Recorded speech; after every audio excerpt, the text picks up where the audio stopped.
Three-cylinder engines were never meant to win hearts. They were designed to win spreadsheets. Smaller, lighter, cheaper, more efficient. On paper, they're a triumph of modern engineering. But on the road, many drivers ask the same question after just a few weeks behind the wheel. Why does this feel so wrong? The rise of the three-cylinder engine didn't come from passion. It came from pressure. Emissions targets tightened. Fuel economy rules became unforgiving. Automakers needed a way to squeeze every last mile from every drop of fuel. And the easiest solution was simple math: just remove a cylinder. Less displacement, less internal friction, and less fuel burned. It sounds perfect, right? But engines don't exist in spreadsheets. They exist in the real world, where physics doesn't negotiate. A three-cylinder engine is inherently imbalanced, with only 3 pistons moving up and down. The forces don't cancel out the way they do in a 4 or 6-cylinder engine. That imbalance creates vibration that engineers have to fight with balance shafts, complicated engine mounts, and a lot of software trickery. So, the first irony appears immediately. The engine designed to be simpler isn't simple at all. Every one of those fixes adds complexity, weight, and cost, and doing some of the very benefits it was supposed to have. Then there's the sound. Let's be honest. Three-cylinder engines don't purr. They buzz. They thrum. They often sound strained and overworked, even when they're just cruising. To combat this, automakers have started pumping artificial engine noise through the car's speakers, hoping you won't notice what your ears already know.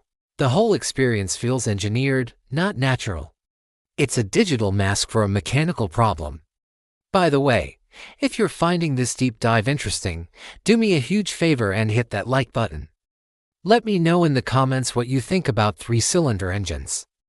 And don't forget to subscribe to Enginexplaintv and share this video so more people can join the conversation. Now, supporters will argue that modern three-cylinder engines are turbocharged, powerful, and efficient, and they're right on paper. Turbocharging allows a tiny engine to produce some really impressive power numbers, but that power comes at a cost to stress. A three-cylinder turbo engine has to work much harder than a larger, naturally aspirated engine to do the same job.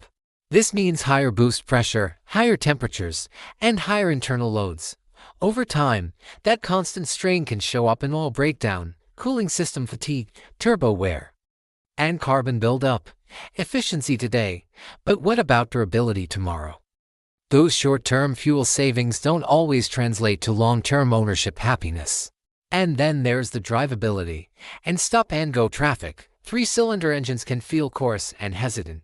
Acceleration often relies heavily on the turbo kicking in, which means power arrives in a sudden rush instead of a smooth, linear build. The car feels quick in short bursts, but disconnected and jerky in everyday driving. Automakers will tell you that most consumers don't care, that efficiency matters more than feel. But if that were true, why would they spend so much money and engineering effort trying to hide the engine's true character? So why do these engines even exist? Because regulations demand them. Because reducing a fleet's average emissions by just a few grams can save a company billions in fines.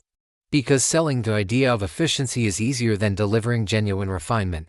That doesn't mean three-cylinder engines are completely useless. In lightweight city cars, hybrids where they're paired with an electric motor, or small commuters, they can make sense.